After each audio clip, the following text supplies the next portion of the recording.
In this lesson, you're going to learn how to use the spot healing brush tool and how to use the dodge and burn tools in Photoshop. So let's start with the spot healing brush tool. It's this tool right here that looks like a band-aid with a dotted circle behind the band-aid. That's the spot healing brush tool. If you can't find it, if there's no band-aid, then it might be hidden. And the way you find a hidden tool is click and hold on one of the tools, and then it reveals a submenu where there's more tools underneath. So for example, if you saw this tool and not the band-aid, just click and hold and then select spot healing brush tool. So that's the tool, the band-aid with the dotted circle behind it, and just click on that and you're ready to go. So what this tool does is it allows you to click on a spot on a photo that you don't like, and it tells Photoshop, I don't like that spot. And then what Photoshop does is it analyzes all the pixels around that spot, and it tries to figure out what you would rather see in that spot, and then it just replaces it with what it thinks you want to see. So for example, I'm going to zoom in right here on this photo, this portrait right here, and there's some sores and pimples and things that we don't want in the picture. And so if you take the spot healing brush tool, the little paintbrush, and you just click on that spot, then it just magically fixes it. And most of the time, Photoshop does a pretty good job of figuring out what it should look like so that it blends in and it seems like there was never a spot there.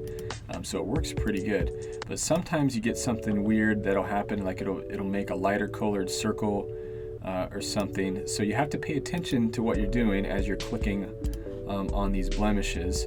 And if it ever does something that doesn't look right, then you need to back up by doing Command-Alt-Z, Command-Option-Z to undo or go back a step, and then try again and move the cursor in a different way, or make the cursor bigger or smaller, and try it again. And eventually Photoshop most of the time will be able to figure it out. So fix that right there. We'll fix this spot right here. Now if there's a spot that's bigger, you can do two things. You can make your cursor bigger by pressing the right bracket on your keyboard. You press it over and over and it gets bigger and bigger. If you press the left bracket, it gets smaller and smaller. And another thing you can do is click and hold, and then you can just kind of fill in an area. And you can heal a bigger area or a bigger space. Like right here, for example, this little sore right here, I can click and drag along the line right here to indicate that I want to heal that whole area. If it's not just shaped like a little dot, then that's something that you can do, is just to click and drag. So right bracket makes it bigger, left bracket makes it smaller, and you can also click and drag. And I just want to show you, if in some situations you'll click and it'll do something weird, like right now I'll click right here. Oh, that actually worked pretty good. I'm trying to get it to do something strange. It's just working too well. Okay, right here. Finally we got a strange one. So I clicked and dragged right here, and then it picked up some of this information and put it right there, and that's not what we want. And so that's an example of a time when I would need to pay attention and say, oop, no, that's not what I want. And then Command-Option-Z, undo that, and then try again. So just be careful not to mess up your picture. And also something that I forgot to do that you shouldn't forget is always duplicate your layer first, because once you start making all these changes, you can't go back if you go too far. So always make sure to make a copy. Right click, duplicate layer, and then always work on the duplicated copy, because then you can go back to the original if you ever need to. So that is the spot healing brush tool. And the next thing I'm going to show you is the dodge and burn tool. And those tools are right here. You have to click and hold to reveal all the tools. The dodge tool is right there, and it looks like a little pinpoint. And then the burn tool looks like a little hand with a finger and the thumb pinching together, like pinching something. So let's start with burn. What the burn tool does is it almost is as if you had this image in paper form and you burned it a little bit, because it makes it a little darker as if you were burning. So as I click and drag on an area, you can see it gets darker.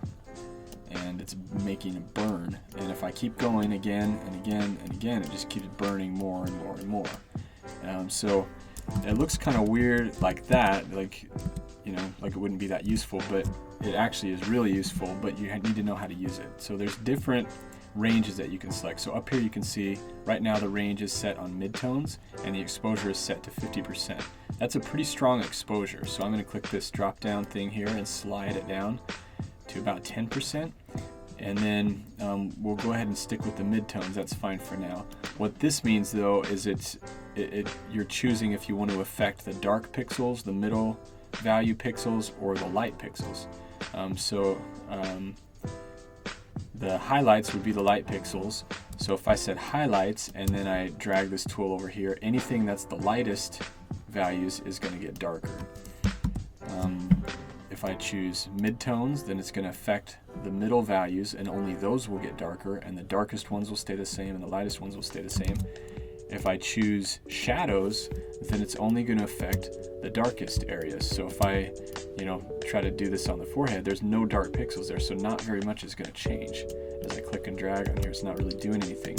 But if I go into a darker shadowy area, all those darker areas are going to get even darker, and that's what's being affected because I've chosen the shadows range.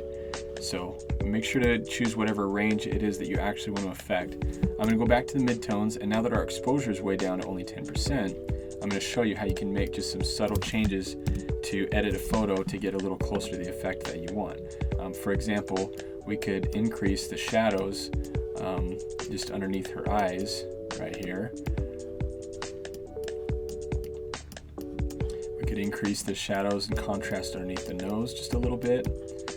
And one that I like to do that makes the lips feel more three-dimensional when you're doing a portrait of anybody is you add a little bit of burn to the upper lip, and then it creates the illusion of 3 dimensions a little more.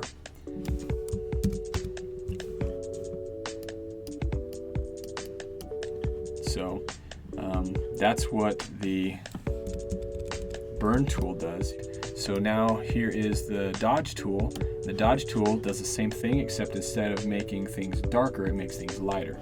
And you still have the same ranges that you can select, so we can affect the highlights, the midtones, or the shadows. And the exposure right now is defaulted to 50%, and I'd recommend turning it way down, like anything between like 10 and 20% is probably where you want to be. So with this one, I'm going to make some midtones lighter right now, and we can go on like some of these areas here. Just make these a little bit lighter. We can make the midtones on the nose a little bit lighter, and see, we're just adding a little bit more contrast to make a few things stand out just a little bit more. It makes it a more dynamic photo. I could do the lower lip here just a little bit to make that stand out just slightly more. A little highlight on the chin here. I could lighten this up a little bit and make that stand out just a little bit more. So let's do some highlights. Now that it's on highlight, it's going to be a lot more sensitive to what I do. So I'm just going to do one click right there on that nose. Another thing you could use this for is to whiten the eyes. It's a good way to get, if somebody's eyes are feeling kind of more grayish instead of white, you could go in and just lighten up the whites of the eyes a little bit to bring them out a little bit more, add a little contrast between the light and dark in the eye. And maybe a little bit on these cheeks here. And something cool about this tool that I want to show you is that it's really selective. Like I can make this tool really big, and I'm going to paint it all over the whole face, but you'll see it's only going to affect the very lightest range because I selected highlights in the range here. So watch this. As I do this, it just it feels like it's just brightening up the whole picture, but it's only affecting the lighter things, and so it adds more contrast, kind of brings the face out. But if you're going to do something like that, make sure to make the brush really big by pressing the right bracket key like that. And because if it's too small like this, I'm going to undo that last one just so you can see the effect here. If it's really small and you try to do something like that, you're going to end up making scribbles all over their face. Or as even if it's not that obvious, if you're trying to do just little pieces at a time around here, it's little lines are going to start showing up, and it's going to start to become obvious that you are manipulating and photoshopping this photo. And the key to all of this, in general, is that you want it to be believable. And so all these effects that you're applying, you want to do it in a really subtle, sneaky way, so that it's just barely changing it a little bit, just enough to bring the picture out a little bit and to make it feel a little bit more refined, but not too much so that it seems fake, like it's photoshopped. But that being able to strike that balance will come with experience. So that's how the tools work: dodge and burn, and then the spot healing brush tool.